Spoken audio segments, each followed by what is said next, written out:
Welcome back to my channel. Today is the second part in my curly myth busting series.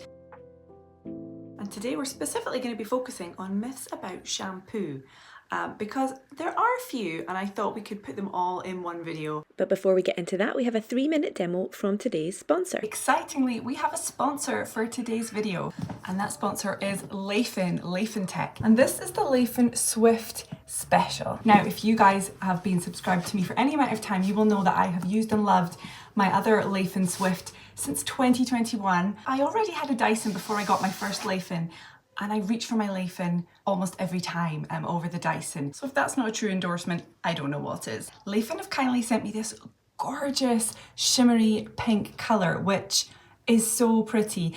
And the Swift Special comes with attachments. Got 2 concentrator nozzles and the diffuser. So the attachments are all magnetic. They just go on like that, super simple. Now I'm going to go ahead and show you how I dry my hair, and we're going to time it and see how fast it is as well. So I start off, as you saw me in the beginning there, choosing my settings. You can choose from 3 heat settings, plus it has a true cold shock. And I tend to start on the highest heat, which is a red rim around the edge. That you can sort of see it glowing there on the edge of the Leifin. And this just gets the drying going. It's not overly hot. I don't find it damages my hair, but I find it really speeds up my drying time if I start off with this higher heat. And I flip my hair sort of from side to side in every direction, which gets nice root volume. Now, this is a special thing that only the Leifin does as far as I'm aware. If you can see that those colours are changing from blue to orange to red, this means that the heat is cycling, and I did that by holding my finger down on the heat button until that starts to cycle, and it means that it cycles through the heat levels, and it means you can hold the diffuser on your hair for longer without worrying about any heat damage, because it will cycle from cool to warm to hot and back again. The other thing that I really like about the Leifin is the volume levels. It is not super loud. I can put in one earbud and listen to my podcast as I usually do when I'm diffusing, and I can hear absolutely fine. I don't need to put both of them in and whack the volume up really loud as I have with other dryers in the past. I can have a conversation with the dryer on, with like one of my kids comes into the room. I can continue diffusing my hair while I'm speaking to them, so I find that really useful.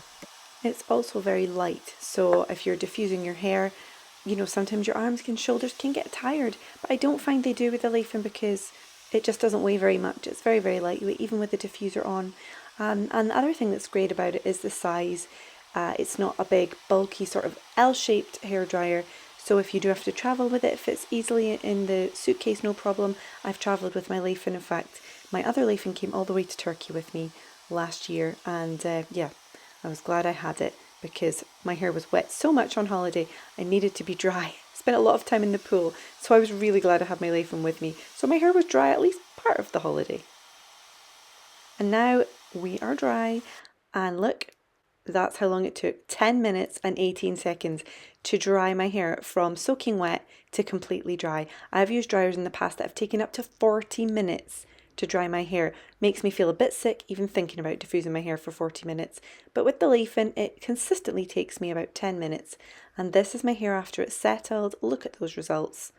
Absolutely gorgeous. I love my Leifin so much. Now back to the shampoo myth busting. So the very first myth about shampoo, which used to be much more common than it is now, but it's still sort of flying around the internet in some corners, is that you don't need to use shampoo at all. So about 5 years ago, a little bit longer, when I started my curly journey, which was in 2016, right at the end, and I started to research curly hair care, this curly girl method specifically had an absolute chokehold on curly hair care on the internet. So if you looked for curly hair care, it was the curly girl method.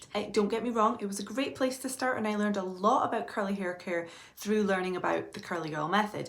But one of the main aspects of the curly girl method is that you don't use shampoo at all. If you're technically following the curly girl method, there is no shampoo. So instead you use a co-wash, or you actually use conditioner to co-wash your hair.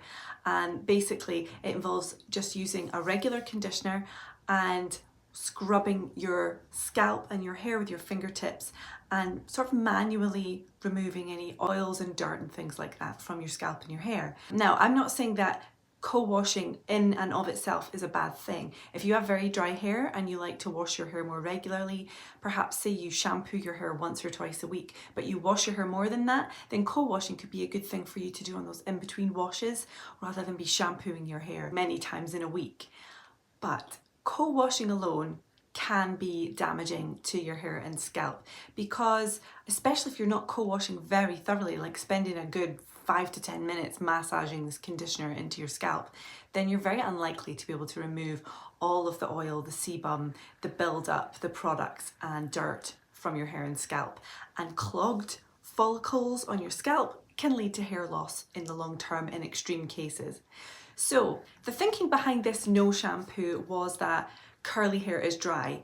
See my last curly hair myths video, the first one that I did, because the myth that I busted in that video was basically all curly hair is not dry. But we'll put that aside. If you'd like to go watch that, I'll link it. But the curly girl method goes on the assumption that curly hair is dry, and it is true that it's more difficult for natural oils to work their way through the hair because of the shape of the hair, and also because we don't brush our hair daily, so we don't brush those oils through our hair. So that can make curly hair more prone to dryness. And so the thinking was then that you don't use shampoo at all because shampoo is drying. So of course shampoo uses surfactants, which are ingredients which clean the hair. They lift the oils and the dirt and the buildup from the hair and scalp. But there really was this fear mongering that went on. The thinking is that the shampoo is going to dry out the hair and cause damage, and so instead use the conditioner and you manually clean your hair. But as I said, the problem with that is it's very, very difficult when co-washing only to be able to fully clean your scalp and hair. I mean, I would go so far as to say it's probably not possible to fully cleanse your hair and scalp if you're only co-washing. So if you do like co-washing, then that doesn't mean you have to stop, but just be aware that it is really important to clarify your hair. So use a shampoo once in a while, even if it's once a month or something. Use a shampoo just to make sure you are definitely lifting all of that stuff off of your scalp and you're not going to cause major buildup on your length and clogged follicles on your scalp.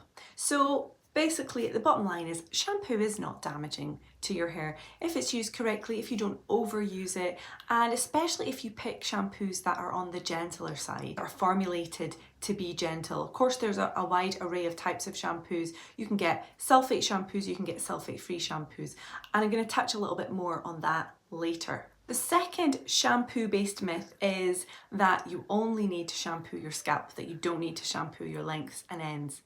And when I was preparing for this video, I actually Googled this and I just thought, I wonder what's the prevailing view. And there are so many sites stating that you only need to shampoo your scalp. And the thinking behind this is that that's where all the oils are, that's where the sebum is built up. But especially as curly girls, where do we put all of our products? Do we put them on our scalps? No, we apply them to the lengths of our hair. And many of those products are not just going to rinse out with water. They need a little bit extra help. And another thing that comes into play is the hardness of your water. If you live in a harder water area, that means that there are more minerals in the water that can deposit onto your hair, and they need to be removed for hair health. But what I'm not saying pour a load of shampoo onto the lengths of your hair and, have all these suds.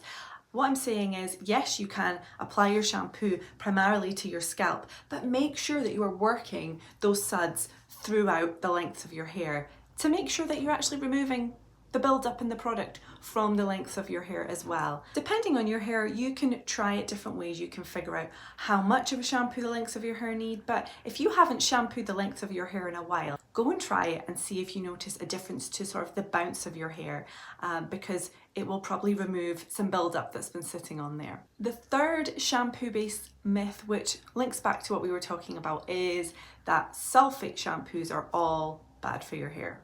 So we talked about shampoos having surfactants, and one of the most common types of surfactants or cleaning agents in shampoos is a sulfate. And you'll find sulfates in body washes, hand soaps, shampoos, and even in like household cleaning products. Don't let that scare you. It's just an ingredient to help clean your hair. It will dissolve the oils and the buildup. When it gets rinsed away, it rinses away all the dirt and oil, etc. Now, it is true that sulfate shampoos can be drying, But it's not true that all sulfate shampoos are drying or that everybody will find sulfate shampoos drying. And I was so terrified of sulfates because, as I said, I initially looked into and followed very strictly the curly girl method. I genuinely thought that if I used sulfate shampoo one time, that I would reset all of my curly progress. Like, I was genuinely terrified.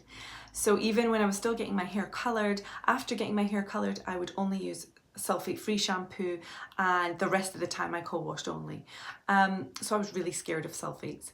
But genuinely, what I have come to understand is it's so much more about the individual formulation of the product. And I can give you an example of that. These are two budget-friendly products, easily available in shops in the UK. This one is the XHC Banana Shampoo, and it is sulfate-free. This one is the Vatica Hibiscus Shampoo, and this is a sulfate shampoo. Both I really like, great clarifying shampoos. However, I would say that this shampoo, which is sulfate free, leaves my hair feeling a little bit more stripped and a little bit drier than this, which contains sulfates. Why is that? When this is technically sulfate free, so we would think it would be more gentle. It's all about the formulation of the product. A shampoo could have sulfates in it, but if it also has a good balance of conditioning ingredients, then it can leave your hair not feeling overly dry and stripped.